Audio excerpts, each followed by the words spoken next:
Hello again, ganda ka Life. Kumusta po kayo mga kachika? Heto na naman po tayo para sa ating panibagong showbiz update. Ngunit bago po tayo magsimula, gusto ko lamang po kayong batiin maligayang Pasko mga kachika. Newlyweds, Miss Loisa Andario, 26 years old, at Mr. Ronnie Alonte, 29 years old, are expecting nga po a baby and excited to become a first-time parents in 2026.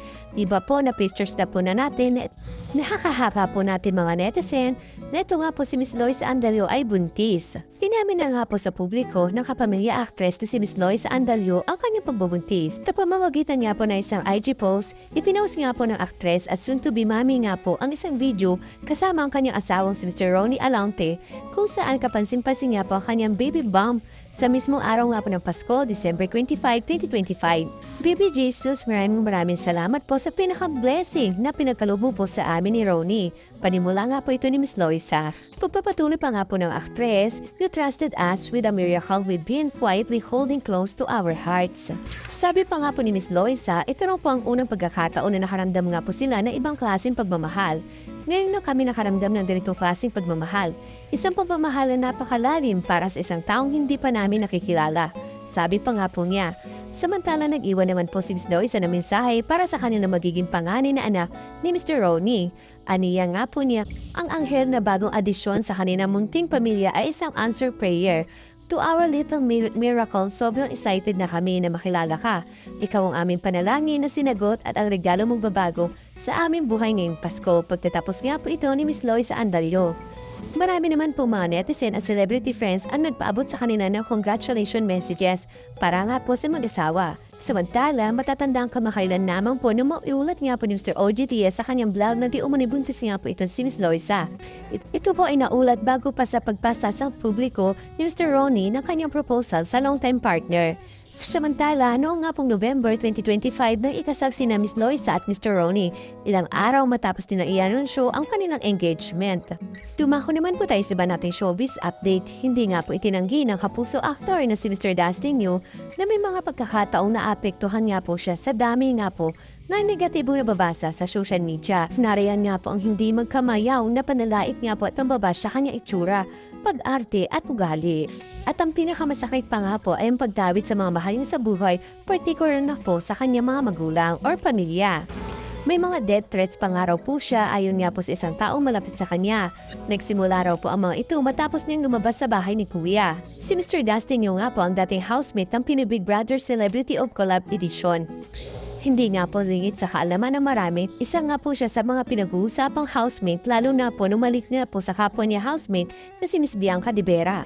Sa PPH nga po na interview sa kanya, dito niya po binahagi kung paano sinaharap ang samot-saring batikos na binabato sa kanya online. Sabi nga po ni Mr. Dustin, simula pa lamang sa pagpasok niya sa showbiz ay tinatak na nga po niya sa kanyang isipan na hindi nga po lahat ng tao ay magugustuhan siya. Pahayag nga po niya, "Well, first, ipinasok ko sa utak ko na hindi talaga lahat ng tao ay may ipipis mo. I mean, lahat naman siguro ng artista, alam mo yon. Second, lahat talaga, lalo na ngayon, lahat ng kilos ko, lahat ng galaw ko talagang pinapansin. Kahit na sobrang layo o sobrang gawa-gawa lamang po, minsan nakakatawa, minsan parang dilulo na o sobra na nga po. But the end of the day, lagi ko nga po sinasabi na parang mag-focus na lang po ako sa mga taong nagmamahal sa akin, sa mga taong sumusuporta sa akin. But then, hindi siya ibig sabihin na parang free pass na po to all bashers. Lalo na ngayon na sobrang importante nga po ng mental health sa lahat, hindi lang po sa aming mga artista." Natanong nga po sa kanya kung ano daw po ang pinakamasakit na comment na nabasa mo online na tumatak sa'yo. Sagot naman po ng aktor, "Actually, sobrang dami. Hindi ko na maisa-isa. Pero kasi ako, nasasaktan talaga ako kapag yung mga nambabasa ko out of context na po, yung parang wala talaga pong sense. Baliktad nga Kasi dapat po hindi nga ako masaktan doon. Pero kasi ang masakit na part doon is paano ka umabot doon? Saan mo napulot yan? Saan ka kumuha ng lakas na loob para masabi yan? Ako yung nasasaktan for you." Naniniwala nga po si Mr. Dustin Yu na may malaki epekto ang pagbibitaw ng masakit na salita na hindi pinag-iisipan. Saad nga po niya, "Hindi porket artista yung mga binabash nyo, kaya na namin yung itanggapin lahat. Again, tao lang din po kami na may nararamdaman, may feelings, kahit nasabihin natin na kaya natin yan deadmahin. Kaya natin yan ba hindi basahin? Paano naman yung mga parte ng buhay namin? For example, yung family namin, parents namin, paano kapag yung binabash niya, breadwinner, tapos mawawala ng career dahil po binabash niyo, di po ba? Kawawa naman yung mga magulang nila na tinutulungan. Ang akin lang po, maraming epekto yung bashing na yan. So tugilan nyo na po yan, pakiusap nga po ito kung Mr. Dustin Yu. Dagdag pa nga po ni Mr. Dustin Yu, tao lang din po kami, sana naiintindihan nyo. Sa huli nga po, may mensahe nga po iniwan ang Shake, Rattle and Roll Evil Origin Star sa lahat ng mga kumukutya sa kanya. Sabi po nga niya, sana one day makita nila yung worth nila as a person. Sana one day makita nyo kung happy ka talaga kayo na ganyan kayo or makita nyo yung balance sa life nyo. Pahabol nga po ni Mr. Dustin Yu, spread love na lang po ng samantala, dumako naman po tayo sa pinakahuli natin showbiz update. Emosyonal nga po ang TV host na si Mr. Kuya Kim Atienza dahil ito nga po ang unang Pasko na hindi rin nakapiling ang bunsong anak na si Eman. Sa kanya nga pong IG page, ibinahagi niya po ang huling alarawan ng kanilang pamilya na kompleto sa araw nga po ng Kapaskuhan.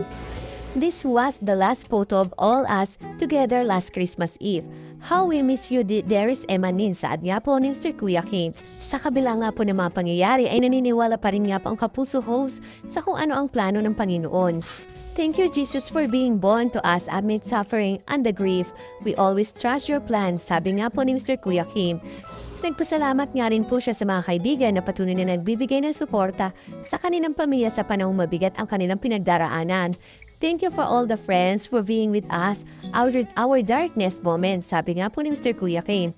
Tinapos niya po ang kanyang post isang Bible verse kung saan mababasa ang pangalan ng kanyang bunsong anak.